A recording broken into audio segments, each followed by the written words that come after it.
हाँ यार, तो चलिए गाइस, जिन बच्चों को इलेक्ट्रॉनिक कॉन्फ़िगरेशन में डिफिकल्टीज है तो खास तौर पे उनके लिए ये वीडियो है बेटा।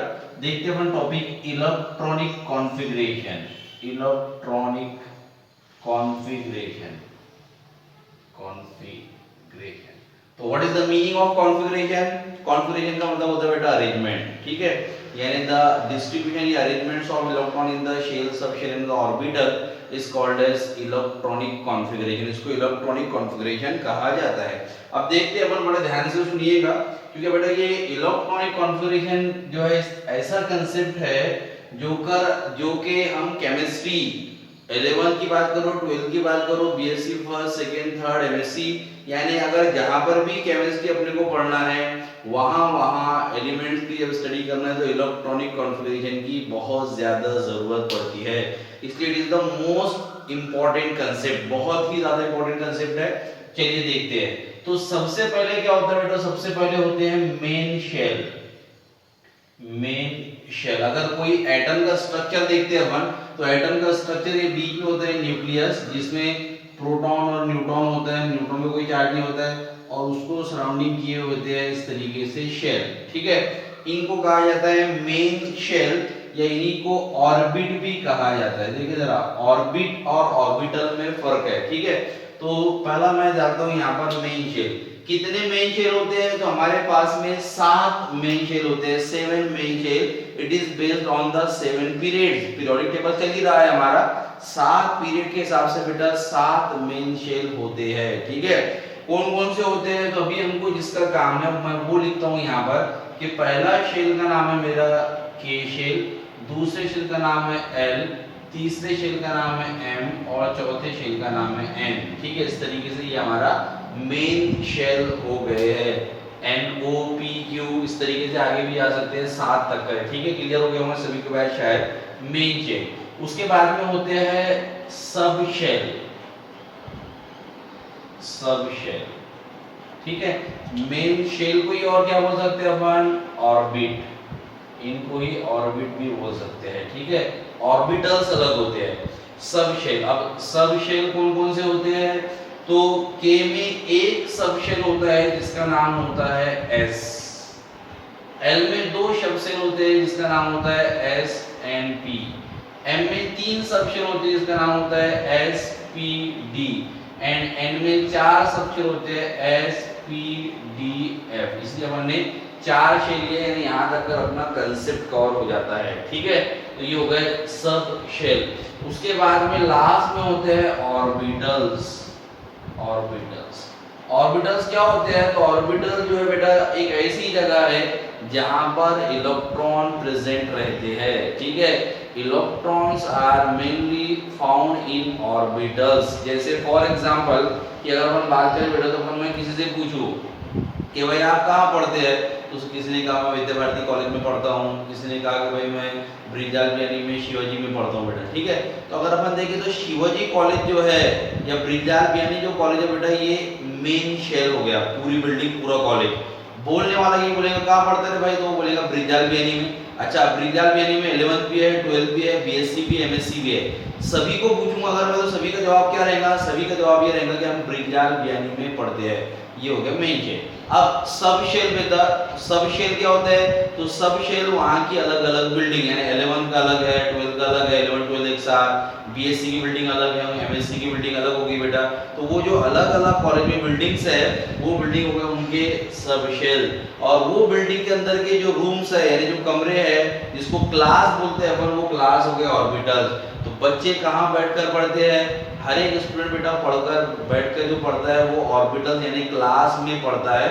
सेम उसी तरीके से बोलने में आता है इलेक्ट्रॉन कहाँ होते हैं, तो हम बोलते हैं कि भाई electrons are mainly found in the shell. अपन बोलते हैं शेल के ऑर्बिटल्स में होते हैं, ठीक है। लेकिन ये देखने के लिए और बोलने के लिए, तो जैसा कि कॉलेज देखने के लिए और बोलने के लिए है, लेकिन एक्चुअल में क्या अपन ग्राउंड में बैठ के पढ़ते क्या है कि बोले पीठ को पीठ लगा के बैठा 11 वाले को 12, बीएससी वाले को एमएससी वाला, नहीं, बल्कि तो भाई हम क्लासरूम में बैठ के पढ़ते हैं। हर एक का अलग अलग क्लासरूम होती है, वो होते हैं हमारे ऑर्बिटल्स। यानी electrons are mainly found in orbital. जैसे हम कॉलेज में नहीं, बल्कि कॉलेज के अंदर जो क्लास है उसमें बैठ के पढ़ते हैं। आई होप कि आपको ये क्लियर हो गया हो, उसके लिए समझना बहुत जरूरी है। s ऑर्बिटल के अगर अपन बताए तो orbital is represented by the box, यानी मैं बॉक्स से रिप्रेजेंट कर दो बेटा, तो s ऑर्बिटल यानी एक बॉक्स होता है, ठीक है, and one box having tendency to two electron, दो इलेक्ट्रॉन की टेंडेंसी होती है, यानी इसमें दो इलेक्ट्रॉन होते हैं। जैसे कि पहले मैं यही बता दूं कि k जो है हमारा k की जो कैपेसिटी बेटा वो 2 इलेक्ट्रॉन की है, इसकी कैपेसिटी 8 इलेक्ट्रॉन की है, इसकी है 18 2 8 18 और इसकी कैपेसिटी है 32। इस तरीके से बेटा ये इनकी कैपेसिटी है। चलिए अब अगर अपन s ऑर्बिटल की बात करें तो s ऑर्बिटल की कैपेसिटी है 2 इलेक्ट्रॉन की। सेम उसी तरीके से यहाँ पर मुझे 8 डिस्ट्रीब्यूट कर रहे हैं तो 2 इसमें 6 इसमें, सेम उसी तरीके से 2 यहाँ आ जाएगा 6, यहाँ पर आ जाएगा बेटा हमारे पास में 10, यहाँ पर सेम है बेटा तो यहाँ आ जाएगा मेरे पास में 14, ठीक है। तो इस तरीके से इनकी कैपेसिटी हुई। s ऑर्बिटल इसमें सेम है तो मुझे यहाँ पर बताना है p ऑर्बिटल। p ऑर्बिटल के 3 बॉक्स होते हैं px py pz, हर बॉक्स में कितने इलेक्ट्रॉन, 2 इलेक्ट्रॉन। ये इलेक्ट्रॉन को रिप्रेजेंट किया जाता है विद अपोजिट स्पिन, ठीक है, एक की अपवर्ड डायरेक्शन तो दूसरी डाउनवर्ड डायरेक्शन में होती है, ठीक है, क्योंकि एक साथ रह सकते हो। उसके बाद में d ऑर्बिटल के होते हैं कितने डब्बे, 5 बॉक्स हैं, इसके 5 ऑर्बिटल होते हैं, 5 ऑर्बिटल। हर ऑर्बिटल में कितने इलेक्ट्रॉन, हर ऑर्बिटल में 2 इलेक्ट्रॉन, इसलिए d की कैपेसिटी कितने इलेक्ट्रॉन की हो गई, 10 इलेक्ट्रॉन की हो गई है। आपको शायद समझ में आ गया होगा, ठीक है। अब हम यहाँ से इलेक्ट्रॉनिक कॉन्फ़िगरेशन जो है स्टार्ट करते हैं, किस तरीके से होता है हमको ये पहले, इसके लिए बेटा ये हमको खाका यानी एक ये हमारे माइंड में ये सेट हो जाना चाहिए कि किस तरीके से शेल मेन शेल वगैरह होते हैं। अब मैं यहाँ पर बेटा क्या करता हूँ, जो मेन शेल है उनको मैं नाम नहीं बल्कि नंबर दे देता हूँ, जैसे कि ये 1 नंबर है, ये 2 नंबर है, ये 3 नंबर है, ये 4 नंबर है। जब मुझे मेन शेल में जाना है के में तो मैं लिखूंगा उसका नाम नहीं बल्कि उसका नंबर लिखूंगा 1, और उसका जो पहला सब शेल है, यानी मैं कॉलेज में गया और कॉलेज में जाते से ही मुझे जो सब शेल लगा यानी डिपार्टमेंट जो लगा तो मैं बोलूंगा भाई वो s ऑर्बिटल लगता है, यानी s डिपार्टमेंट लगता है, सभी में ऐसे होगा, ठीक है। एलिमेंटर के यानी मैं 2 लिखूंगा, 2 से मैं काय में आऊंगा पहले s में। अगर मेरा s कंप्लीट हो जाता है तो फिर मैं p में एंट्री करूंगा। चलिए अब अपन देखते हैं इसको, मैं थोड़ा सा यहाँ जगह बनाता हूँ ताकि मैं इलेक्ट्रॉनिक कॉन्फ़िगरेशन लिख सकूं। तो अगर मैं पहला एलिमेंट यहाँ पर लेके चलूं हाइड्रोजन, हाइड्रोजन ये पहला एलिमेंट है हमारा, इसका एटॉमिक नंबर है बेटा 1। अब मुझे अगर इलेक्ट्रॉन फिलअप करना तो जरा ध्यान से देखिए इलेक्ट्रॉन, तो मैं इलेक्ट्रॉन फिलअप करूंगा बेटा यहाँ पर, ये पहला शेल है मेरा, इसका नाम है के शेल, इसका नंबर है 1, तो मैं यहाँ पर एक इलेक्ट्रॉन फिलअप करूंगा। अब मैं उसको इलेक्ट्रॉनिक कॉन्फ़िगरेशन में कैसे बताऊंगा, तो मैं इसको इलेक्ट्रॉनिक कॉन्फ़िगरेशन में बताऊंगा बेटा, यहाँ पर के के लिए मैं क्या लूंगा, के शेल के लिए यस वेरी गुड, अपन लेंगे यहाँ पर 1, और उसमें अपन पहले के जो मेन बिल्डिंग है उसका पहला डिपार्टमेंट कौन सा है, एस, तो मैं यहाँ पर आऊंगा एस। समझ में आने से देखिए इलेक्ट्रॉन मुझे कितने फिलअप करने हैं, कितने इलेक्ट्रॉन है हाइड्रोजन के पास में एक, तो ये आएगा 1, यानी यहाँ गया 1s1। 1 क्या है बेटा, तो 1 इज द नंबर ऑफ के शेल, s जो है उसका सब शेल है जिसमें अपने को इलेक्ट्रॉन फिलअप करना है, और 1 अपने को इलेक्ट्रॉन फिलअप करना है। s की कैपेसिटी कितने इलेक्ट्रॉन की है, 2 इलेक्ट्रॉन की है, लेकिन मेरे पास इलेक्ट्रॉन कितने थे, एक ही इलेक्ट्रॉन था, इसलिए मैंने एक ही फिलअप किया यहाँ पर। अगर मेरे को बोलता है कोई कि भाई दूसरा एलिमेंट आप लीजिए जिसका एटॉमिक नंबर जो है हीलियम, इसका एटॉमिक नंबर है 2, अब मुझे दूसरा यानी मुझे हीलियम के भी 2 इलेक्ट्रॉन भरने हैं, तो हीलियम के लिए बेटा मैं 2 इलेक्ट्रॉन भरूंगा, एक इधर भर दिया मैंने, एक इलेक्ट्रॉन इधर भर दिया, यानी दोनों इलेक्ट्रॉन मैंने किसमें भरा, के में, नंबर क्या है उसका 1 है, सब शेल कौन सा आएगा s, तो मैं यहाँ पर लिखूंगा बेटा इसके लिए 1, ठीक है, k, ये k के लिए होगा, सब शेल क्या कौन सा आया s, तो यहाँ लिखा मैंने s, कितने इलेक्ट्रॉन फिलअप करना है 2, तो ये हो गया 1s2, ठीक है। उसके बाद में आगे बढ़ते हैं, एलिमेंट लेते हैं लिथियम, एटॉमिक नंबर 3, ठीक है बेटा, फिर से मुझे 2 इलेक्ट्रॉन तो पहले k में ही भरना पड़ेगा क्योंकि पहला शेल बेटा k ही है। अब k की कैपेसिटी कितने इलेक्ट्रॉन की थी, k की कैपेसिटी थी 2 इलेक्ट्रॉन की, क्या अब मैं 2 के अलावा यहाँ तीसरा इलेक्ट्रॉन भर सकता हूँ, नहीं भाई, हम 2 बोले हमको रहने दो, तीसरे इलेक्ट्रॉन के लिए आपको एक नया शेल में एंट्री करना होगा, यानी भाई दूसरे रूम में जाना होगा, तो दूसरा जो शेल है वो दूसरा शेल ये वाला है, यहाँ इलेक्ट्रॉन भी भरा मैंने तीसरा, ये 2 तो पहले ऑलरेडी यहाँ भर दिया, अब तीसरा इलेक्ट्रॉन यहाँ भरा, ये शेल कौन सा है, ये L है, इसका नंबर क्या है 2, ठीक है। अब इसका नंबर 2 है, L में मुझे पहले काय में एंट्री करनी है, S में, S लिया फिर तो सबसे पहले तो भाई मैं ये भरूंगा 1s2, यानी पहले ये वाला कंप्लीट किया मैंने। उसके बाद में जब 2 इलेक्ट्रॉन यहाँ हो चुके तो तीसरे इलेक्ट्रॉन के लिए मुझे दूसरा शेल लेना पड़ा L का नंबर क्या है 2 है, 2 में भी मुझे पहले क्या में एंट्री करना पड़ा S में, तो यहाँ लिख लूँ मैं S। ठीक है बेटा, कितने इलेक्ट्रॉन बच गए, 2 यहाँ कवर हो गए, 1 बच गया, ये हो जाएगा 1s2 2s1 1s2 2s1, यानी ये वाला जो है ध्यान से, ये वाला जो 1 है बेटा ये पहला शेल था K, जिसमें कैपेसिटी 2 इलेक्ट्रॉन की, ये इसके 2 इलेक्ट्रॉन कंप्लीट हो गए, इसलिए मैंने यहाँ पर ये दूसरा शेल लिया जो कि L है, इसका नंबर। ठीक है, अब L में हमारे पास में 2 सब शेल है S और P, पहले मुझे S को फिलअप करना है, बाद में P को करना है, तो S मैंने यहाँ पर लिया, मेरे पास 2 इलेक्ट्रॉन तो मैंने यहाँ फिल कर दिया था, 1 इलेक्ट्रॉन बचा था मैंने यहाँ भर दिया, इसलिए हो गया 2s1। शायद क्लियर हो गया होगा। अगर मुझे अब अगला एलिमेंट लेना है यहाँ पर Be बेरिलियम, इसका एटॉमिक नंबर है 4, तो बताइए मुझे इलेक्ट्रॉन कैसे फिलअप करने पड़ेंगे। पहले 2 इलेक्ट्रॉन बेटा K में, उसके बाद में फिर बच गए 2 इलेक्ट्रॉन तो वो L में डालना पड़ेगा। K का नंबर कितना है, वेरी गुड, K का नंबर है 1, पहला सब शेल आएगा, 2 इलेक्ट्रॉन मैंने फिलअप कर दिया। उसके बाद में क्या लूंगा मैं 2, वेरी गुड, फिर यहाँ लूंगा S। अब S में कितने इलेक्ट्रॉन बचे भरने के लिए, 2 इलेक्ट्रॉन, इस तरीके से हो गए, क्लियर हो गया होगा शायद आपके। उसके बाद अगला एलिमेंट लेते हैं बोरॉन, एटॉमिक नंबर है 5। अब एटॉमिक नंबर 5 है इसका, इलेक्ट्रॉनिक कॉन्फ़िगरेशन बेटा तो पहला तो यहाँ पर आएगा 1s2, दूसरा क्या लूंगा मैं 2s, कितने इलेक्ट्रॉन डालूं यहाँ पर 3 डाल दूं क्या, नहीं 3 रॉन्ग हो जाएगा। क्यों रॉन्ग हो जाएगा भाई, S की कैपेसिटी कितनी है, S की कैपेसिटी 2 इलेक्ट्रॉन की है, मुझे देखने दो वीडियो शुरू होएगा तो। हाँ, S की कैपेसिटी 2 इलेक्ट्रॉन की है, तो यहाँ पर मैं 3 नहीं भर सकता बेटा, ये 3 रॉन्ग कैंसिल हो जाएगा, तो मैं S में क्या भरूंगा, 2s में बेटा 2 ही भरूंगा। अब मैं 1 इलेक्ट्रॉन तो बच गया, तो हमारा अभी बेटा L, यानी L जो है ये मेन बिल्डिंग है, मेन बिल्डिंग के अंदर 2 हमारे पास में कमरे हैं, डिपार्टमेंट है, एक डिपार्टमेंट S है, S की कैपेसिटी 2 इलेक्ट्रॉन की है।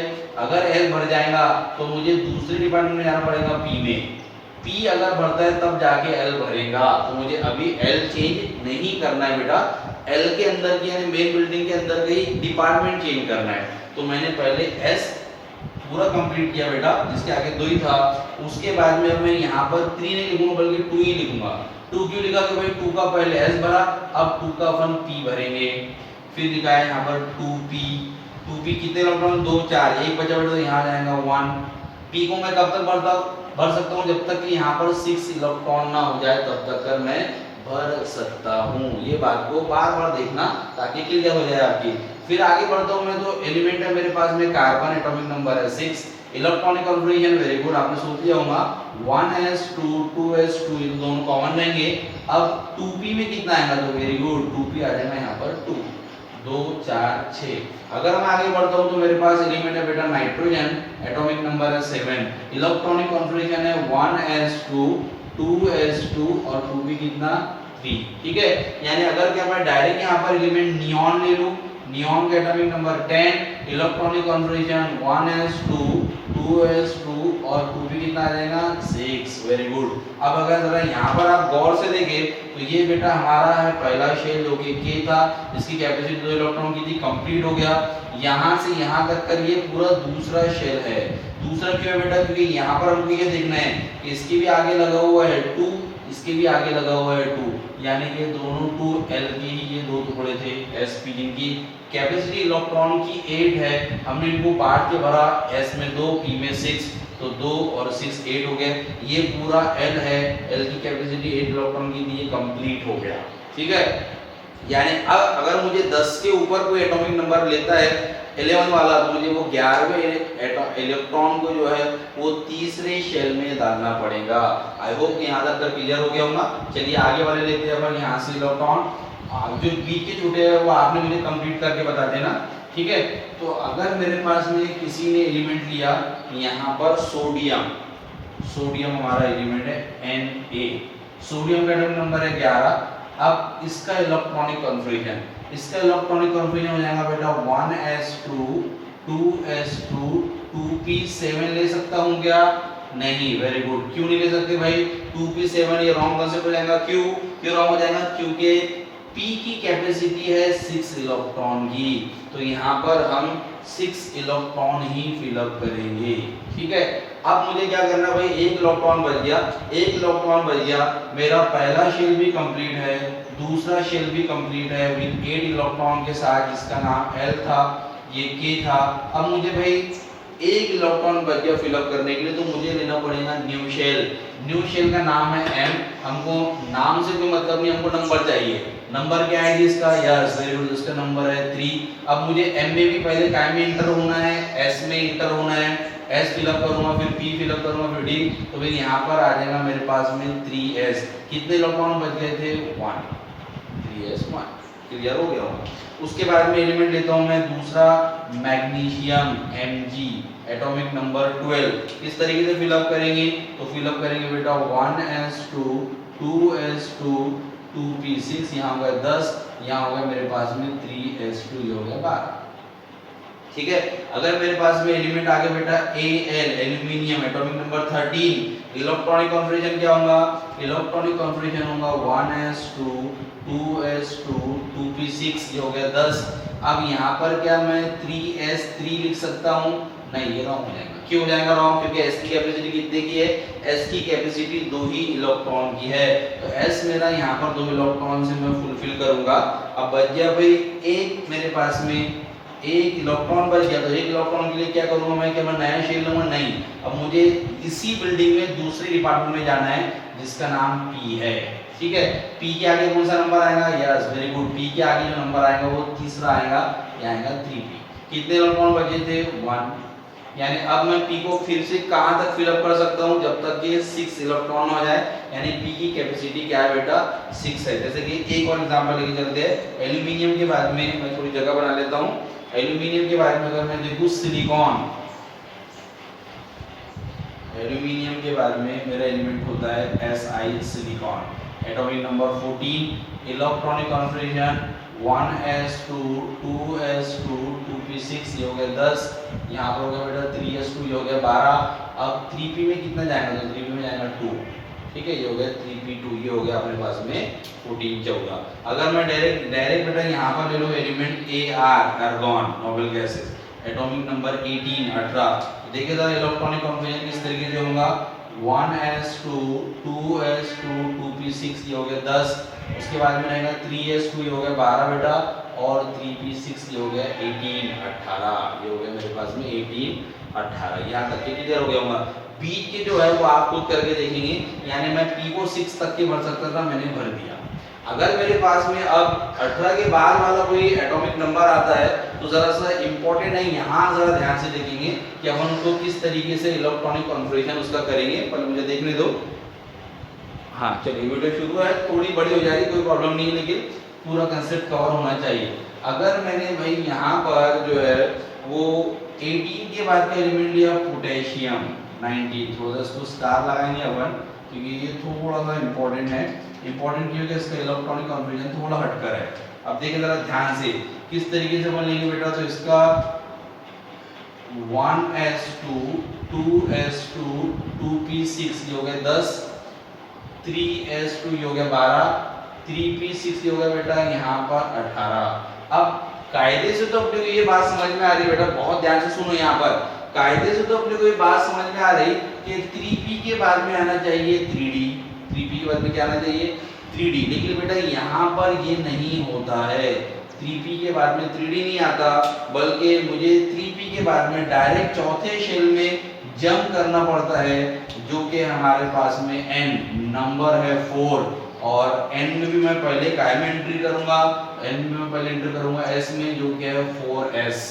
ठीक है, कितने इलेक्ट्रॉन बच गए थे, एक इलेक्ट्रॉन बच गया था, मैंने डाला यहाँ पर 4s1। ठीक है, अब इसके रीजन जरा बहुत ध्यान से सुनो। इसका रीजन ये है बेटा, सबसे पहली बात तो कि पोटेशियम जो है पीरियोडिक टेबल अपने चल ही रहा है, potassium is the member of s block, potassium s block का मेंबर है। और ये रूल है बेटा कि जो जिस ब्लॉक का नंबर होता है जी सॉरी, जो जिस ब्लॉक का मेंबर होता है उसका लास्ट इलेक्ट्रॉन उस ही सब शेल में इंटर करना चाहिए। तो पोटेशियम जो है it is the element of S block, therefore their last electron enter into the S sub shell, इसलिए इसका जो आखिरी इलेक्ट्रॉन है वो एस में इंटर करता है। डी में करता तो ये रॉन्ग हो जाता था पहला कंसेप्ट। मेन जो कंसेप्ट है वो ये वाला है, अकॉर्डिंग टू अबव प्रिंसिपल। अब अबव प्रिंसिपल के हिसाब से ये होता है कि भाई जिसकी एनर्जी कम हो उसमें पहले इलेक्ट्रॉन डालना है, उसके बाद में ज्यादा एनर्जी वाले से डालना है। सीधा हिंदी में यानी अपने को समझ में आए कि अबव प्रिंसिपल क्या है। अबव प्रिंसिपल ये कहा था कि अगर अपने को इलेक्ट्रॉन फिलअप करना है, यानी मेरे हाथ में लड्डू है, मुझे लड्डू बांटना है, तो मैं क्या करूंगा, पहले सबसे छोटा बच्चा, उससे बड़ा बच्चा, उससे बड़ा बच्चा, उससे बड़ा। इसने ऐसा कहा था कि छोटे से स्टार्ट करो, ठीक है, जिसकी एनर्जी छोटी है उसको सबसे पहले, उसके बाद में उससे बड़ा एनर्जी वाला, उससे बड़ा एनर्जी वाला। तो अब ये देखा गया है एनर्जी कंसेप्ट, ये देखा गया है कि एनर्जी कंसेप्ट की मैं अगर बात करूं, सिर्फ तुम एनर्जी कंसेप्ट याद रखो, कैसा आया मैं बाद में तुमको बता दूंगा। एनर्जी कंसेप्ट में देखा गया बेटा कि जो 4s है it's having less energy as compare to 3d। ये बात तुम याद रखना बस कि भाई 4s की एनर्जी जो है वो 3d से कम होती है। 4s की एनर्जी मैं बाद में समझाऊंगा, मैंने समझाया भी था हालांकि वहां पर, लेकिन बस यहाँ पर अभी इतना याद रखो कि 4s की एनर्जी 3d से कम होती है। इसलिए अकॉर्डिंग टू अबव प्रिंसिपल बेटा 4s को पहले फिलअप करेंगे, उसके बाद में 3d को फिलअप करेंगे, इसलिए यहाँ पर 4s आता है पहले। ठीक है, क्लियर हो गई बात, सभी के समझ में आ गया होगा शायद। तो अगर मैं यहाँ पर भाई ये वाला याद रखना जरा, 4s 3d से ज्यादा हो, ठीक है। उसके बाद में अगर अपन ले लें यहाँ पर एलिमेंट कैल्शियम, तो कैल्शियम का एटॉमिक नंबर बेटा 20, यहाँ पर लिखता हूँ डायरेक्ट, यहाँ जाएगा 4s2। अब यहाँ पर s कंप्लीट हो गया। अगर मेरे पास में इसके बाद का कोई एलिमेंट आता है स्कैंडियम, जरा ध्यान से, ये वाला लास्ट 21 इसका एटॉमिक नंबर है, इसके लिए इलेक्ट्रॉनिक कॉन्फ़िगरेशन क्या रहेगा, तो 1s2 2s2 2p6 3s2 3p6, उसके बाद में आएगा 4s2 बेटा कंप्लीट हो गया। अब मैं यहाँ पर लिख सकता हूँ 3d, कितने इलेक्ट्रॉन बच जाता, 1। तो बस ये वाले दो एक्सेप्शन है, यानी यहाँ पर क्या हुआ तो मैंने बता दिया। उसके बाद में बेटा स्कैंडियम जो है it is the element of d block, therefore last electron enter into the d orbital. ठीक है, अब इसके बाद के स्कैंडियम से लेके बेटा जिंक तक का एटॉमिक नंबर जिंक का है 30, और यहाँ पर लास्ट में आएगा 3d10। ये आपको जो है बीच के लिखना है। आई होप कि आपको शायद इलेक्ट्रॉनिक कॉन्फ़िगरेशन समझ में आ गया होगा सभी का। एक शॉर्ट इलेक्ट्रॉनिक कॉन्फ़िगरेशन भी होती है, चलिए देखते हैं, वीडियो देखने तो मुझे पहले। शॉर्ट इलेक्ट्रॉनिक कॉन्फ़िगरेशन भी होती है बेटा एक, जिसको अपन शॉर्ट में लिखते हैं, बता देता हूँ इसी वीडियो में। शॉर्ट इलेक्ट्रॉनिक कॉन्फ़िगरेशन क्या है, जैसे यही बताता हूँ। देखो, अब मुझे पोटेशियम का इलेक्ट्रॉनिक कॉन्फ़िगरेशन लिखना है भाई, तो पोटेशियम के इलेक्ट्रॉनिक कॉन्फ़िगरेशन के लिए 2 4 6 10 2 12 6 18 किसी कोई नोबेल गैस का नंबर आता है क्या, हाँ 18 जो है बेटा वो नोबेल गैस है जिसका नाम है आर्गन। आर्गन जो एक तरह की नोबेल गैस है, इनर्ट गैस इसका आता है, यानी यहाँ तक का जो है बेटा 18 इलेक्ट्रॉन जो है वो आर्गन कंप्लीट कर देगा। बचा मेरे पास में इलेक्ट्रॉन तो हो जाएगा 4s1, यहाँ जाएगा 4s1, यानी ये इसका शॉर्ट इलेक्ट्रॉनिक कॉन्फ़िगरेशन है। स्कैंडियम कैल्शियम का भी आ जाएगा बेटा। अगर मुझे यहाँ लिखना है स्कैंडियम का, तो फिर से वापस से यहाँ पर आर्गन जो है वो 18 इलेक्ट्रॉन कवर कर लेगा मेरे यहाँ तक का। उसके बाद के जो बचे हुए हैं वो ये दो मुझे लिखना है यहाँ पर 4s2 3d1। ठीक है, तो इस तरीके से शॉर्ट इलेक्ट्रॉनिक कॉन्फ़िगरेशन होता है, यानी जहाँ पर जो नोबेल गैस लगती है हमको वहाँ पर वो नोबेल गैस करीब वाली वो लगाकर इलेक्ट्रॉनिक कॉन्फ़िगरेशन लिखना पड़ता है। आई होप के सभी को क्लियर हो गया होगा। फिर भी कोई डाउट वगैरह हो तो मुझे पूछो, मैं आगे और आपको बताऊंगा। थैंक्स।